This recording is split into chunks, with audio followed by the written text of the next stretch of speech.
Imagine this, a child, barely 2 years old, unable to speak properly, unable to understand fear, power, or death. Yet overnight, this child becomes the ruler of one of the greatest empires in human history. He commands millions. He lives in a palace with 9,000 rooms. Everyone bows before him. But here's the twist. He grows up as a prisoner, not a king. He loses his throne, his freedom, his family, and even his identity. This is not a fairy tale. This is not a legend. This is the true story of the youngest emperor ever crowned, and the last emperor China would ever have. This is the tragic life of Puyi.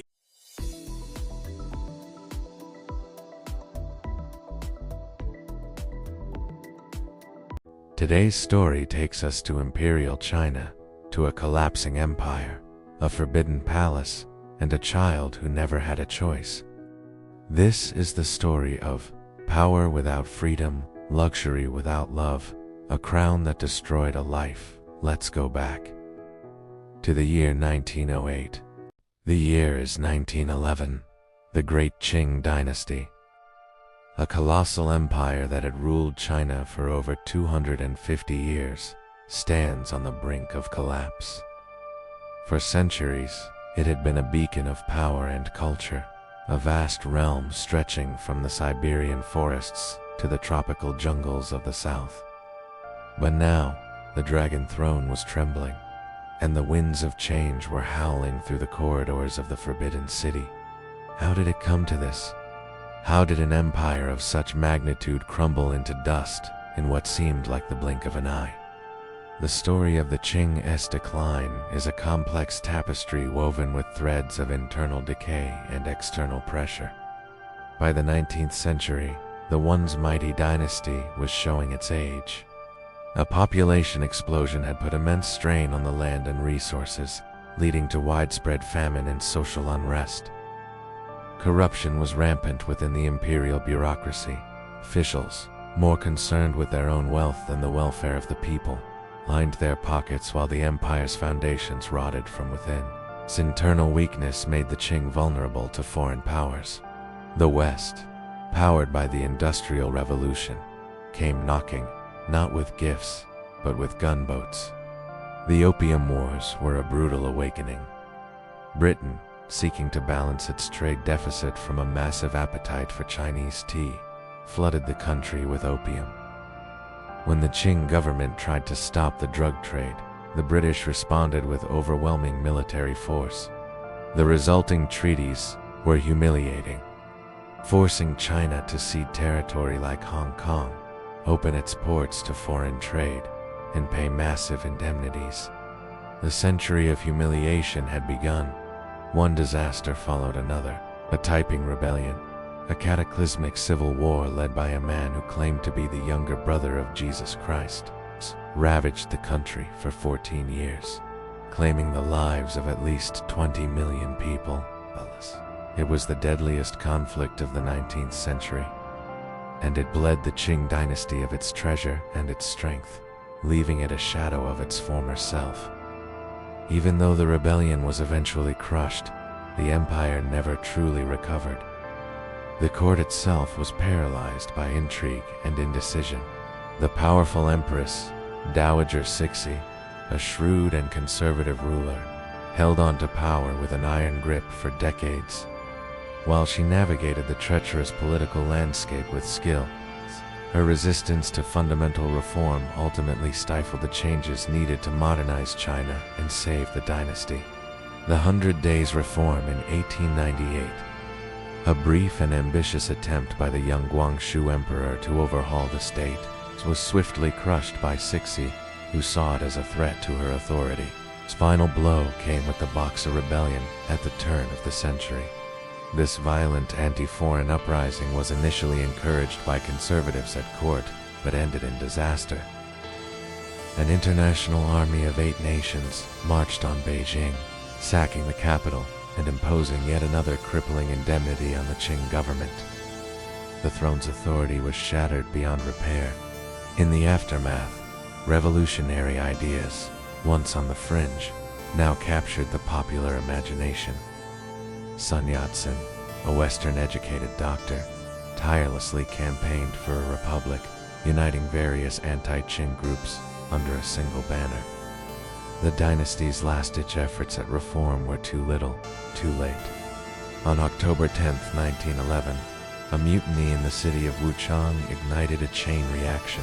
As province after province declared independence from Qing rule, the revolution spread like wildfire. In a matter of weeks, the vast empire disintegrated. On February 12, 1912, the last emperor, a 6-year-old boy named Pui, formally abdicated the throne. The decree was signed in the same forbidden city where his ancestors had once ruled over a quarter of the world's population. With the stroke of a pen, over 2 millennia of imperial rule in China came to a quiet, almost anticlimactic end. A new, uncertain era had dawned. The Republic of China was born from the ashes of a fallen empire. The story of modern China was just beginning.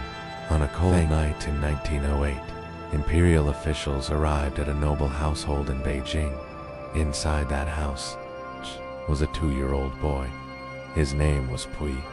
He cried when strangers picked him up. He screamed when his mother tried to hold him. But the officials ignored everything. Why? Because the emperor had died, and this child had been chosen to replace him. At just 2 years and 10 months old, Pui was declared Emperor of China. That same night, he was taken away from his family. Forever, Pui was brought to the legendary Forbidden City, a palace so vast, it felt like a city. To the world, this child was the son of heaven, but inside the palace, his life was terrifying. Servants obeyed him out of fear, not love. Tutors punished him harshly. No friends, no parents, no childhood.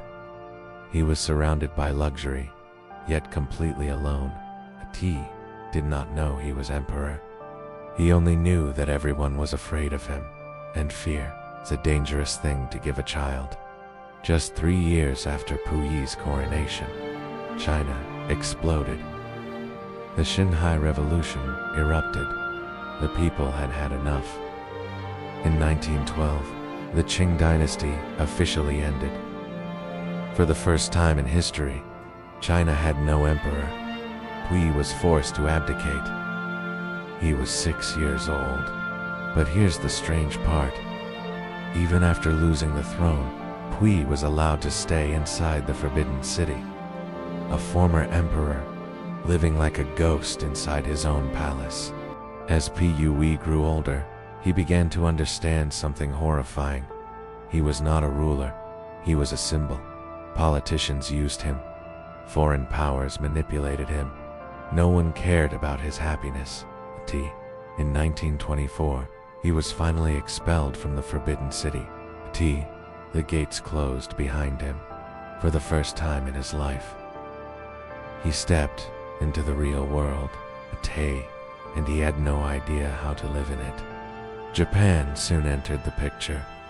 Promised Pui something impossible, his throne back. In 1934, Japan installed him as Emperor of Manchukuo, a puppet state in northeast China. Was all a lie. Pui had no real power, no freedom, constant surveillance. He was an emperor again, but only in name. When Japan lost World War II, Pui lost everything once more. After the war, Pui was captured by Chinese communists. This time, he wasn't treated as royalty. He was sent to a re-education prison. For nearly 10 years, the former emperor cleaned floors, studied communist ideology, and confessed his crimes. The crown was gone. The palace was gone. Only the man remained. In the end, Pui was released. He became a simple gardener in Beijing. Later, a museum worker. No guards, no servants, no throne, just a man who once ruled China. now living as an ordinary citizen. In 1967, Pui died quietly. No empire, no crown. Only history remembering him as a tyrant who became China's last emperor. At the beginning of the 20th century, China stood on the edge of collapse. For more than 2,000 years, emperors had ruled the land. Dynasties had risen and fallen. But now the mighty Qing dynasty was weakening from within. Corruption spread through the government. Foreign powers controlled Chinese territory. The people were angry. Revolution was no longer a possibility. It was inevitable. And in 1908, as the empire struggled to survive, the emperor died. The throne could not remain empty. So the court made a decision that would change history. They chose a child at just 2 years and 10 months old. Pui was taken from his family in Beijing and declared the new son of heaven. He did not understand what was happening. He cried for his mother as palace officials carried him away. That night, he entered the vast walls of the Forbidden City, a palace of nearly 9,000 rooms to the outside world. He was now the most powerful figure in China. Inside those walls, he was just a frightened child. He grew up surrounded by servants who bowed out of fear, not affection. His tutors disciplined him harshly. He had no normal childhood, no real friendships, and no freedom to leave the palace grounds. Everything he touched belonged to him. Yet nothing in his life was truly his own. Only 3 years later, the world outside those red walls erupted. In 1912, revolution swept across China. The Qing dynasty fell. For the first time in over 2 millennia, China no longer had an emperor. Pui, only 6 years old, was forced to abdicate. But instead of stepping into the real world, he remained inside the Forbidden City, a former emperor living in isolation, cut off from the nation that had once belonged to him. As he grew older, a painful realization formed. He had never truly ruled. He had been a symbol, protected when useful, ignored when inconvenient. In 1924, even that limited protection disappeared. He was expelled from the palace. When the gates closed behind him, the illusion of imperial life ended. Outside, China had transformed, and Pui had no idea how to exist without a throne. Then came another promise. Japan offered him restoration, a return to power. In 1934, he was installed as the Emperor of Manchukuo, a Japanese-controlled state in northeast China. Once again, he wore imperial robes. Once again, he sat on a throne. But this time, the truth was undeniable. He had no authority. Every decision was monitored.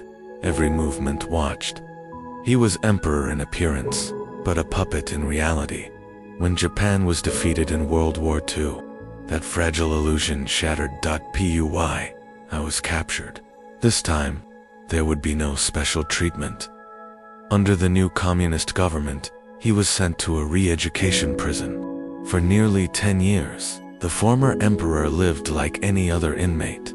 He studied political doctrine. He performed manual labor. He reflected on the life he had been given and taken from him. The transformation was complete. The child, who once commanded millions, now stood in line like everyone else. Eventually, he was released. No crown awaited him. No ceremony marked his return. He became a simple gardener in Beijing. Later, he worked quietly as a museum assistant.